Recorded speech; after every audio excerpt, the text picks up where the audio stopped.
Muy buenos días, compañeros. Les doy las gracias por visualizar este material que estoy preparando. Es el primer material que preparo de este tipo, así que hay algunos errores en cuanto a producción, pero los iremos afinando conforme pase el tiempo, mientras que vamos consiguiendo los demás implementos. Nos hace falta por ahí un micrófono para suprimir el ruido que hay, pero bueno, ahí lo veremos conforme pasa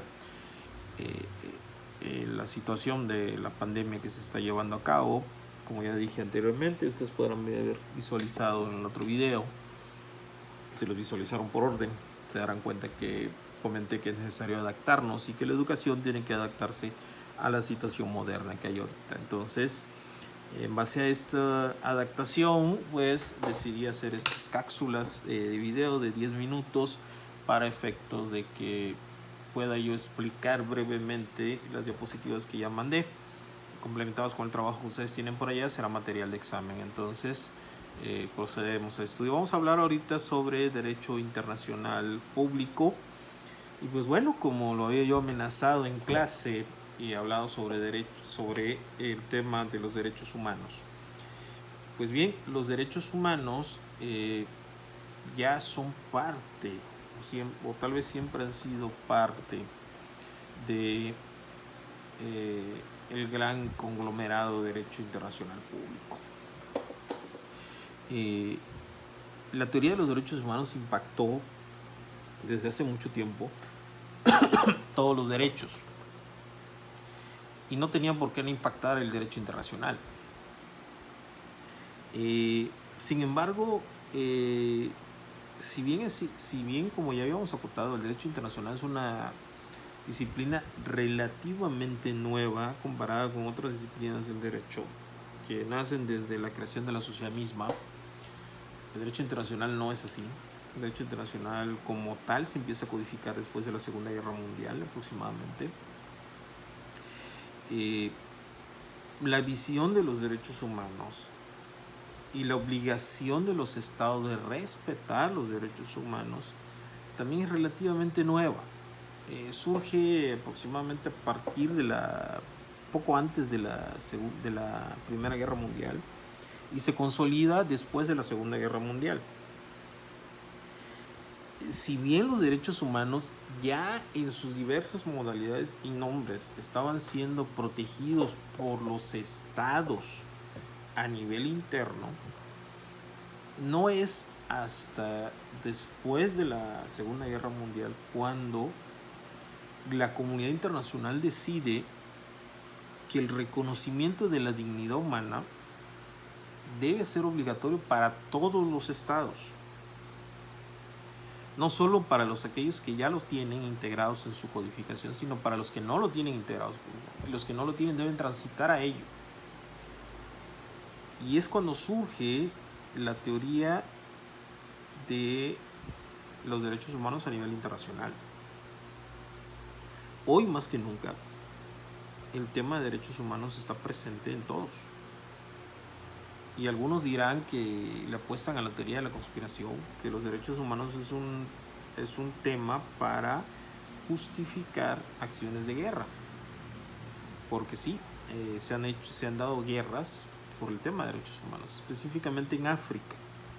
La mayoría de los intervenciones bélicas de las superpotencias en África ha sido por tema de derechos humanos. Y lo vemos hace poco también, con la intervención de Siria, con la primavera árabe, donde en Siria se desarrolla un conflicto bélico donde intervienen muchos países, y Afganistán también. Uno de los elementos que llevó a cabo la intervención bélica es el no respeto a los derechos humanos. Y entonces tenemos que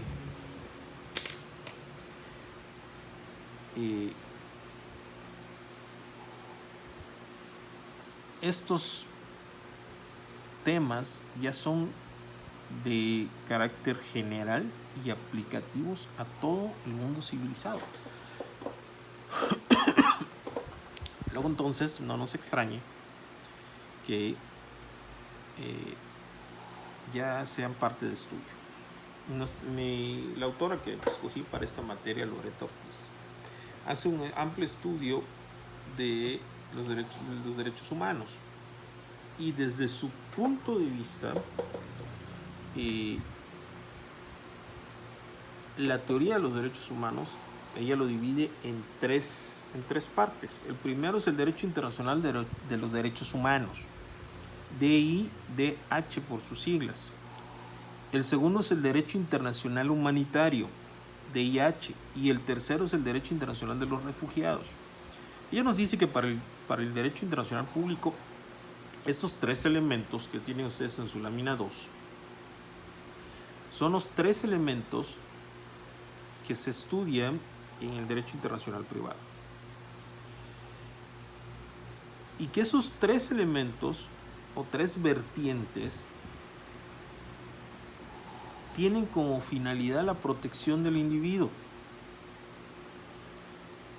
siendo el individuo el eje central de estudio. Y establece una materia, ella dice el derecho internacional de la protección de la persona humana, así lo define ella, derecho internacional de la protección de la persona humana. Y ella hace una clasificación distinta a la que conocemos, a los que estudiamos un poco derechos humanos. Cuando yo estudio este tema de Loretta se me hace muy interesante, por eso lo quise compartir con ustedes. Ella los separa de la doctrina de los derechos humanos y dice, en cuanto a los derechos humanos, a nivel internacional existe una clara diferencia sobre estos, ¿no? Una muy, muy clara referencia sobre estos temas. Entonces, vamos a checarlos. Dice, esas tres vertientes, derecho internacional de derechos humanos, derecho internacional humanitario y derecho internacional de los refugiados, tienen cosas en común. ¿Y cuáles son esas cosas en común? Principios comunes que se lo llaman.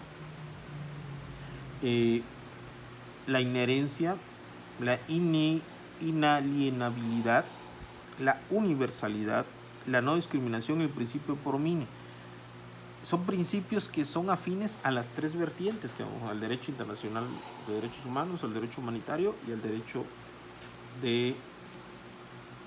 internacional de refugiados. O sea, el principio pro mine, el principio de universalidad, el principio de discriminación aplican las tres vertientes. Tiene diferencias entre ellas también. Nos dice que el derecho, sobre todo la principal diferencia que hay, que el derecho humanitario se refiere al derecho de la guerra. Para Loretta Ortiz el derecho a la guerra está más presente. Para algunos el derecho a la guerra ya ni lo consideramos. Sin embargo, para Loretta dice el derecho de guerra está presente. El derecho humanitario es un derecho de guerra. Y el derecho internacional de refugiados se refiere exclusivamente al tema de aquellas personas que tienen que salir de su país para internarse en otro país a buscar protección. Y entonces tenemos que es ahí donde existe la diferencia. El derecho humanitario solo aplica en casos de guerra. El derecho de refugiados solo aplica en casos de migraciones de personas. En derechos humanos queda todo lo demás correspondiente.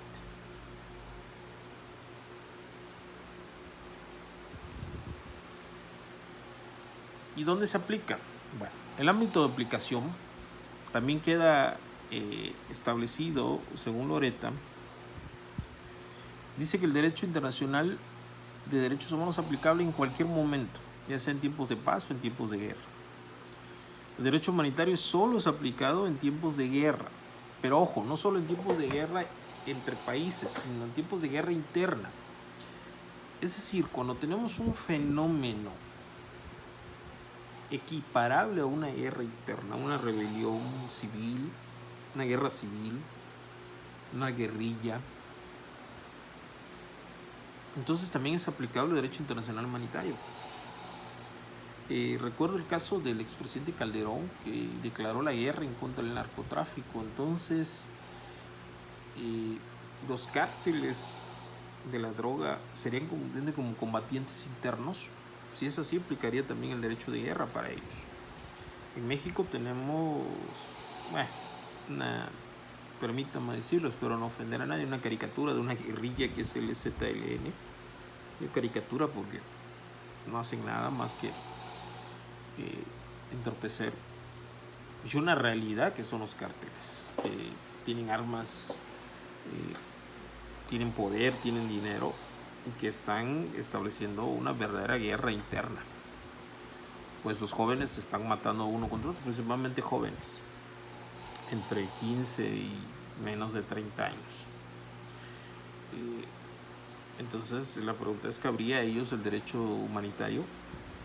Y el derecho de refugiados también se aplica tanto en paz como en guerra también. Y tenemos ejemplo de las caravanas migrantes. Primero este régimen de dicho pasen y luego a través de una negociación que no conocemos los términos con Estados Unidos dijeron, no, espérate, ya no puedes pasar. Entonces también para ellos se aplica. Ok, dejamos aquí esta primera cápsula y nos vamos a la siguiente cápsula. Gracias.